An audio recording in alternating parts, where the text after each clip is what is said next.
नमस्कार विद्यार्थियों।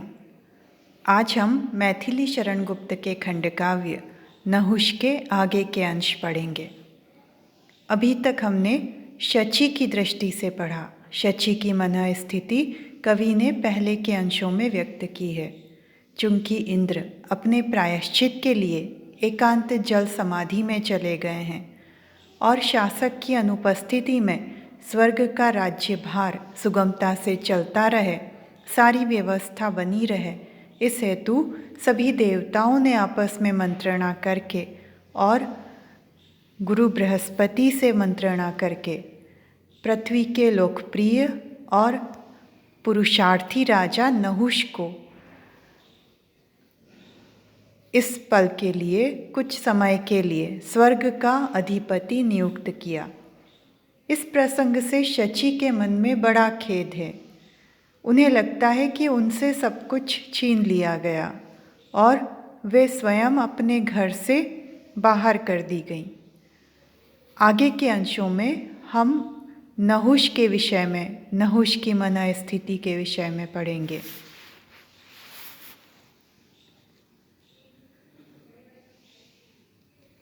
देवर्षि नारद नहुष से भेंट करने हेतु निकलते हैं। उन्हें लगता है कि एक पुरुष अपने पुरुषार्थ के बल पर, अपने कर्म के बल पर, अपनी लोकप्रियता के बल पर स्वर्ग का अधिपति नियुक्त हुआ। इससे बड़ी क्या बात हो सकती है। नारद कहते हैं, नारायण नारायण धन्य नर साधना, इंद्र पद ने भी की उसी की शुभ आराधना। हे नारायण, नर की साधना, मनुष्य की यह साधना धन्य है कि इंद्र पद ने भी उसी की आराधना की। आज एक मनुष्य इंद्र के पद पर, स्वर्ग के राजा के पद पर सुशोभित है। ऐसी नर साधना, ऐसा पुरुषार्थ धन्य है। बोल उठी नारद की वल्लकी गगन में, जा रहे थे घूमने वे गंगा तीर वन में। ऐसा नारद की वाणी आकाश में बोल उठी। वे गंगा के किनारे वन में घूमने भ्रमण हेतु जा रहे थे। उस स्वर लहरी में लोट उठा गंध वाह, चाह की सी आह उठी, किंतु बन वाह वाह। नारद की उस मीठी स्वर लहरी में सारा गंध वाह, सारा स्वर्ग लोट उठा। सारे स्वर्ग में उनकी यह वाणी व्याप्त हो गई। उनके इस स्वर से पूरे वन में एक चाह की सी आह उठी। सभी उस मधुर स्वर लहरी का आनंद लेने लगे। चौंक अप्सराएं उठ बैठीं और झूमी वे। नारद की इस वीणा के सुमधुर स्वर से और उनकी वाणी से अप्सराएं चौंक कर उठ गईं और झूमने लगीं।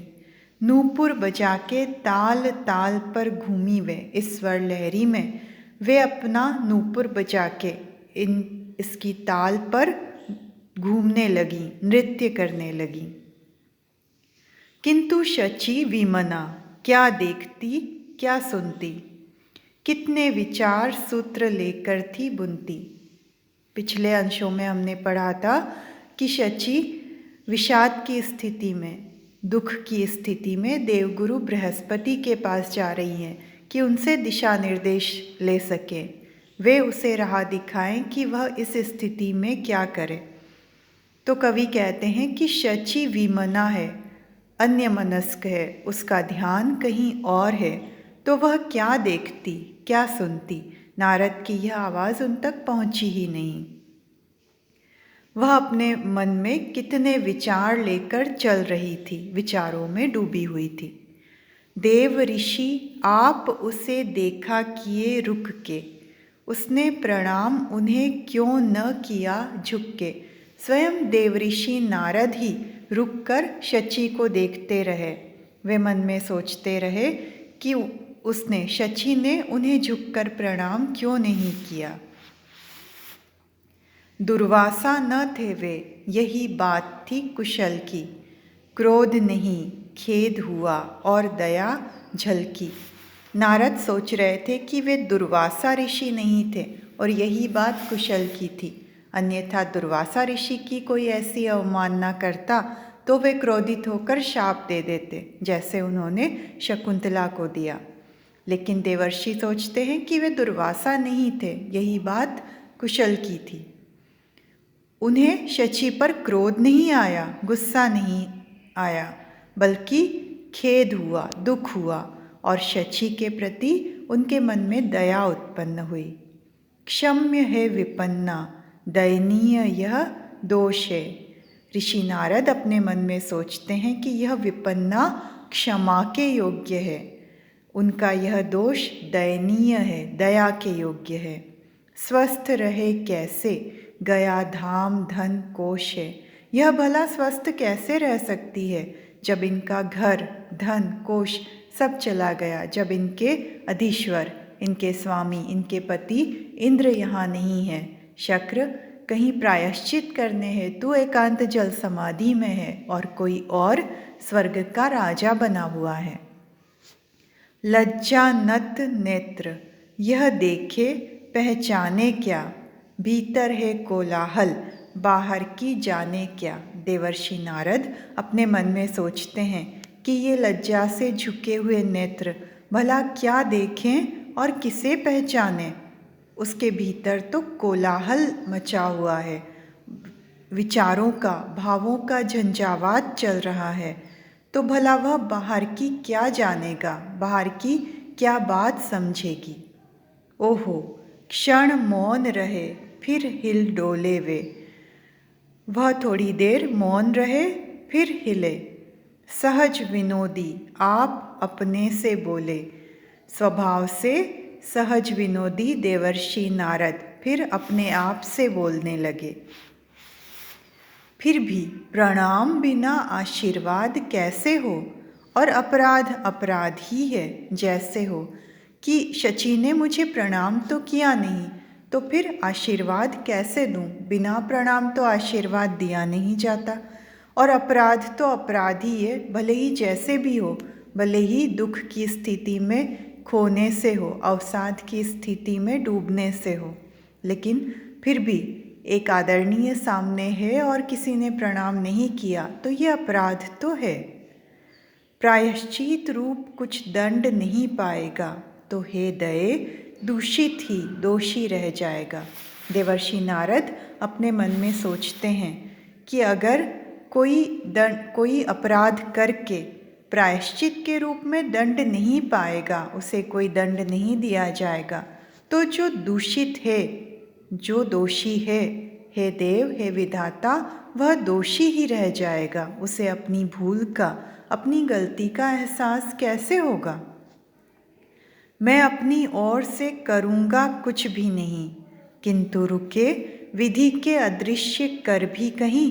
देवर्षि नारद अपने मन में सोचते हैं कि मैं अपनी ओर से कुछ नहीं करूँगा, कोई भी इनके साथ अनुचित कार्य नहीं करूँगा, कुछ दंड नहीं दूँगा, लेकिन विधि अर्थात भाग्य के अदृश्य हाथ भी कहीं रुकते हैं, वही दंड देगा, विधि ही कुछ करेगी।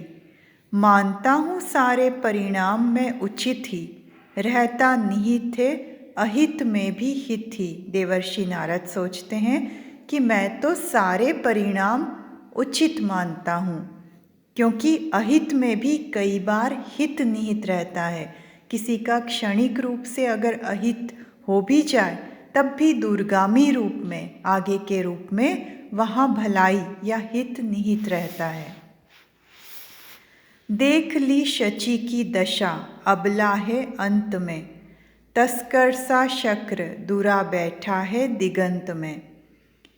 देवर्षि नारद ने शची की दशा देख ली। ये सोचा कि ये तो अबला है, इनके हाथ में कुछ नहीं है, निर्बल है, क्योंकि शक्र अर्थात देवराज इंद्र तस्कर के समान कहीं दिगंत में, कहीं किसी दिशा में छिपे बैठे हैं। देखूं नए इंद्र का भी कैसा चमत्कार क्या, मैं तो हूँ तटस्थ, यहाँ मौज मझधार क्या। देवर्षि नारद अपने मन में सोचते हैं कि अब भला मैं देखूं कि नए इंद्र का भी चमत्कार कैसा है और क्या है। मैं तो तटस्थ हूँ, तो यहाँ बीच मझधार में क्या करूँगा। इस मझधार में मुझे मौज नहीं मिलेगी, मैं तो तटस्थ रहता हूँ। विपिन नहीं तो आज इंद्रोद्यान ही सही। नारद सोचते हैं कि आज वन नहीं तो मैं इंद्र के उद्यान में ही घूम आता हूँ। आवे जो अपने रस आप, अच्छा है वही। अपने आप जो आनंद मिल जाए, अपने आप जो मनोरंजन हो जाए, वही अच्छा है। रस अभिनेता नहीं, दर्शक ही होने में। अभिनेता बनने में रस नहीं मिलता, रस तो दर्शक होने में मिलता है। आनंद तो दर्शक होने में आता है, अभिनेता होने में नहीं आता।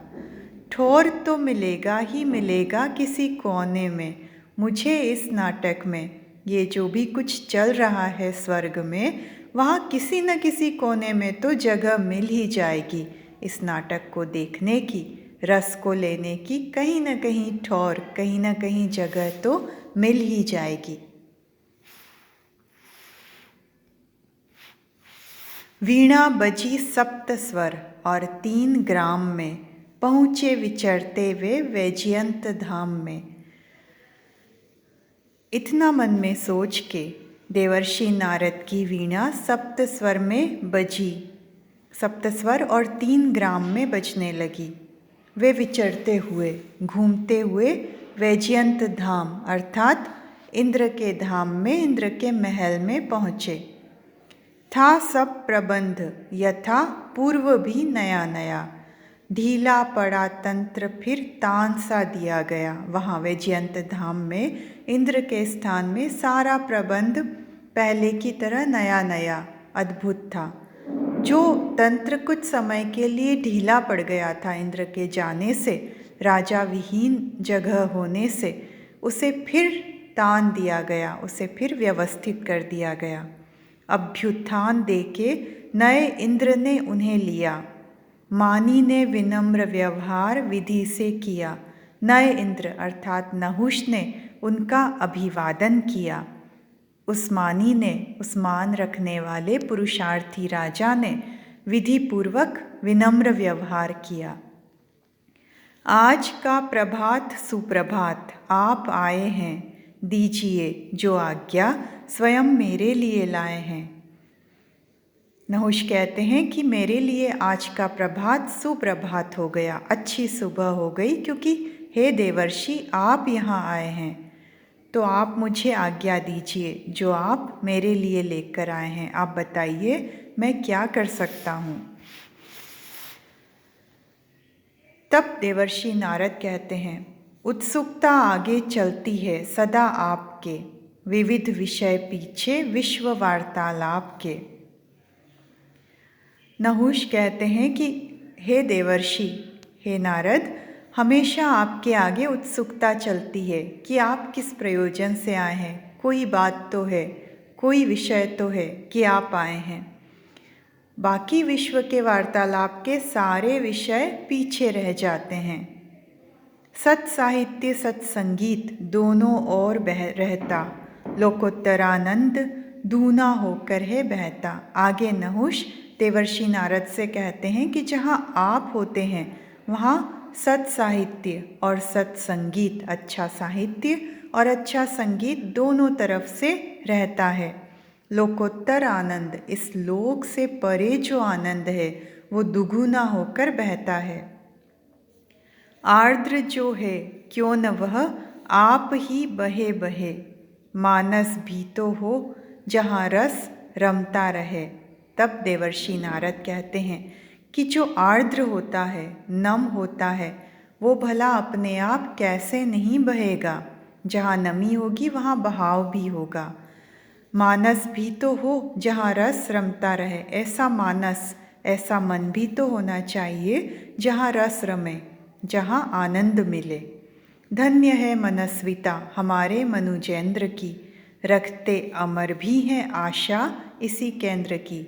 नारद कहते हैं कि हमारे मनुजेंद्र, जो मनुष्यों के इंद्र हैं, जो मनुष्यों में राजा हैं, जिन्हें स्वर्ग का राजा बनाया गया, उन मनुजेंद्र की मनस्विता, उनका मन धन्य है। अमर अर्थात देवता, स्वर्ग में रहने वाले देव भी इसी केंद्र की आशा रखते हैं। तब नहुष विनम्रतापूर्वक कहते हैं, मेरा अहोभाग्य, ये तो मेरा भाग्य है, ये तो मेरा सौभाग्य है कि देव भी मुझ पर विश्वास रखते हैं, मुझे इस योग्य समझते हैं। तब नारद कहते हैं, हाँ, तुम्हारा पुरुषार्थ है, ये वास्तव में तुम्हारा पुरुषार्थ है, तुम्हारा श्रम है। दुर्लभ तुम्हें क्या आज कोई भी पदार्थ है? क्या आज तुम्हारे लिए कोई भी पदार्थ दुर्लभ है? अर्थात तुम तो सब कुछ पा चुके हो, तुम तो देवाधिपति बन गए हो, तुम्हारे लिए क्या पदार्थ दुर्लभ है? तुमने मनुष्य होकर स्वर्ग का सिंहासन पा लिया। तब नहुष पूछते हैं, सीमा क्या यही है पुरुषार्थ की पुरुष के? मुद्रा कुछ उत्सुक थी मुख की नहुष के मुख की मुद्रा, मुख का भाव कुछ उत्सुक था। वो उत्सुकता पूर्वक देवर्षि नारद से पूछते हैं कि क्या एक पुरुष के पुरुषार्थ की यही सीमा है, यही उसके पुरुषार्थ का अंत है? मुनि मुस्काए और बोले, यह प्रश्न धन्य। तब देवर्षि नारद मुस्कुराते हुए कहते हैं, तुमने ये प्रश्न पूछा है, धन्य है।